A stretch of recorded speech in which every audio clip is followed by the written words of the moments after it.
The topic of the discussion is SWOT analysis. बहुत important analysis है business analysis की जब हम बात कर रहे होते हैं। जब एक बिजनेस रन होता है तो रन होने के लिए उसको एक एक्टिविटी की ज़रूरत है जिसको बिजनेस की ज़ुबान में स्ट्रेटजी बोलते हैं। स्ट्रेटजी का वर्ड शायद हम दूसरी डोमेन में भी इस्तेमाल करते हैं, लेकिन बिजनेस की डोमेन में स्ट्रेटजी का लफ्ज़ बहुत ज़्यादा यूज़ होता है।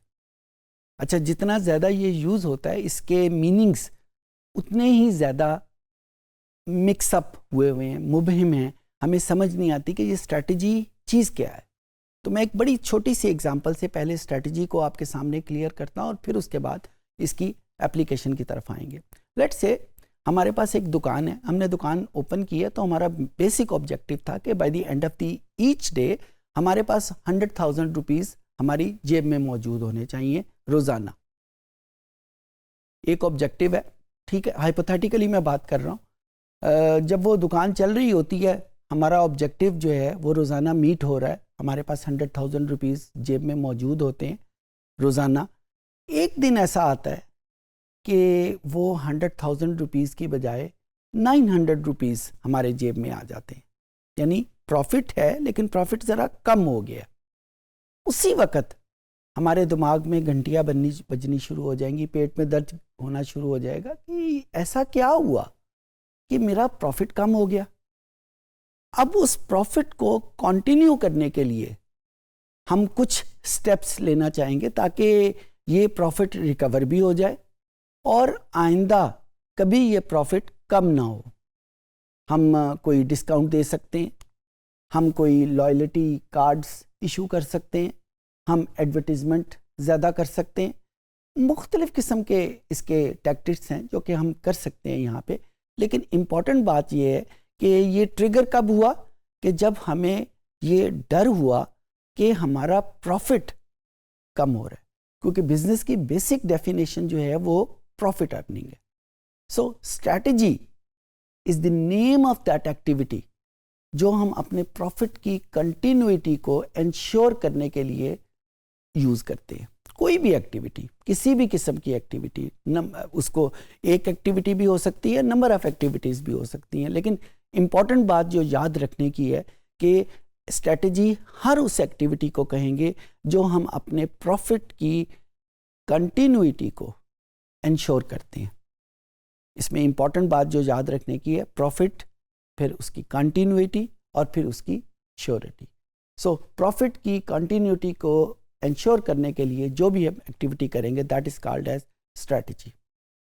अच्छा, स्ट्रैटेजी जब डेवलप होती है तो उसके मुख्तलिफ हमारे पास स्कूल ऑफ थॉट्स हैं और मुख्तलिफ मैकेनिज्म हैं। उसमें से एक मैकेनिज्म का नाम स्वॉट एनालिसिस है। स्क्रीन के ऊपर आपको नज़र आ रहा होगा स्वॉट एनालिसिस। अच्छा, स्वॉट कोई अंग्रेज़ी का वर्ड नहीं है। मज़े की बात है, हम इसे अंग्रेज़ी के वर्ड की तरह पढ़ रहे हैं, लेकिन ये एक अंग्रेज़ी का वर्ड नहीं है, बल्कि ये 4 वर्ड्स का एब्रीविएशन है। S stand for strengths, W stand for weakness, O stand for opportunities, T stand for threats. So इस तरीके से जब हम इन चीज़ों को इकट्ठा करके पढ़ेंगे, strengths, weakness, opportunities and threats, इसको मिला के जब हम पढ़ेंगे तो दैट बिकम्स दी स्वॉट।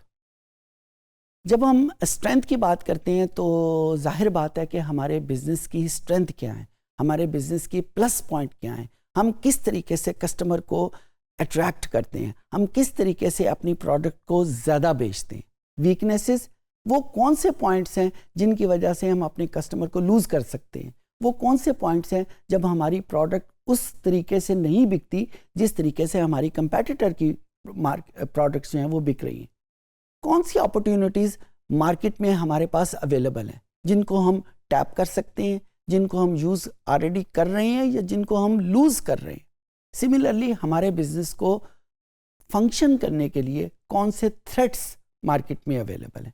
इन सारी चीज़ों को जब हम इकट्ठा करके पढ़ेंगे तो then that is becomes the स्वॉट एनालिसिस।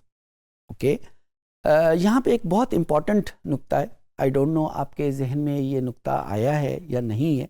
जब हम स्ट्रेंथ्स की बात करते हैं तो किन चीज़ों को हम स्ट्रेंथ कहेंगे, इसी तरीके से जब वीकनेस की बात करते हैं तो किन चीज़ों को हम वीकनेस कहेंगे। हमारी दुकान में लेट से हम कपड़े बेचते हैं, तो कपड़े तो सारे ही बेचते हैं, हमारे शायद साथ ही एक दुकान हो, साथ ही एक सुपर स्टोर हो जो वही कपड़े बेच रहा हो। वीकनेसेस, फिर हम किसको वीकनेस कहेंगे, अपॉर्चुनिटीज़ किसको कहेंगे। यहाँ पे एक बहुत इंपॉर्टेंट कॉन्सेप्ट है मार्केट का, कि जब भी हम एक स्वॉट एनालिसिस करते हैं तो हम अपनी मार्केट डिफाइन करते हैं। अच्छा, ये मार्केट वो वाली मार्केट नहीं है जो हम आम तौर के ऊपर अंग्रेज़ी में इस्तेमाल करते हैं कि अल्लामा इकबाल टाउन की मार्केट है या गुलबर्ग की मार्केट है या मॉडल टाउन की मार्केट है, ऐसा नहीं है। बल्कि मार्केट हम उस चीज़ को कहते हैं कि जहाँ पे हम अपनी चीज़ें बेचते हैं और बहुत सारे हमारे कंपेटिटर मौजूद हैं जो वही चीज़ें बेच रहे हैं। फॉर एग्ज़ाम्पल, हमारे पास एक चाय बनाने का एक होटल है, कैफ़े है हमारे पास, तो मेरी मार्केट वो तमाम कैफ़ेज़ होंगे जो सिमिलरली प्रोडक्ट में डील करते हैं, उसी किस्म की कॉफ़ी बेचते हैं, उसी किस्म की चाय बेचते हैं। तो जब मैं स्ट्रेंथ की बात करूंगा तो मैं अपने उन फीचर्स की बात करूंगा कि मेरी दुकान में, मेरे कैफ़े में वो क्या प्रोडक्ट है जो मेरे किसी कंपेटिटर के पास नहीं है। सिमिलरली जब मैं वीकनेस की बात करूंगा तो मैं उसी मार्केट के रेफरेंस से बात करूंगा, मैं इन जनरल वीकनेस की बात नहीं करूंगा, बल्कि मैं उस मार्केट के रेफरेंस से वीकनेस की बात करूंगा कि उस मार्केट में जितने और कैफ़ेज़ हैं उनमें क्या चीज़ है जो मेरे कैफ़े में मौजूद नहीं है, तभी उसको वीकनेस हम कहेंगे। सिमिलरली जब मैं अपॉर्चुनिटीज़ की बात करूंगा तो उसी मार्केट के रेफरेंस से बात होगी कि उस मार्केट में जितने और मेरे कंपेटिटर्स हैं वो क्या चीज़ को यूज़ कर रहे हैं जिनको मैं यूज़ नहीं कर रहा, या क्या चीज़ अवेलेबल है जिसको मैं यूज़ कर सकता हूँ, जिसको दूसरे भी यूज़ कर सकते हैं। शायद वो यूज़ कर रहे हैं, शायद वो यूज़ नहीं कर रहे, लेकिन ये वो अपॉर्चुनिटीज़ हैं जिसको टैप किया जा सकता है। थ्रेट्स, ये भी बिल्कुल उसी तरीके से उसी मार्केट के रेफरेंस से कैलकुलेट होगा। सो इम्पॉर्टेंट बात जब हम इस स्वॉट एनालिसिस को कंसिडर करते हैं वो ये है कि ये एक बिजनेस स्ट्रैटेजी की एक टूल है। बिजनेस स्ट्रैटेजी डेवलप करने का एक हमारे पास टैक्टिक्स है और ये बेस कर रहा होता है एक मार्केट के ऊपर, और मार्केट में हम 4 चीज़ों के ऊपर अपना एनालिसिस बेस करते हैं।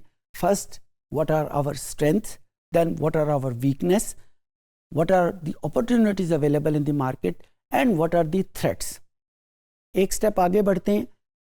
जब हम इन्हीं 4 पैरामीटर्स को देखते हैं तो जो पहले 2 फैक्टर्स मैंने आपके सामने डिस्कस किए, जिसको मैंने स्ट्रेंथ और वीकनेस का नाम दिया, ये मेरे बिजनेस के इंटरनल फैक्टर्स हैं। अगर मैं एक कैफ़े की बात करूं तो कैफ़े के अंदर जो चीज़ें अवेलेबल है ये उस रेफरेंस से हम कैलकुलेट करेंगे, वाइल जो अपॉर्चुनिटीज़ हैं, जो थ्रेट्स हैं, ये इंटरनल नहीं है, ये एक्सटर्नल है, उस कैफ़े के बाहर की क्या दुनिया है।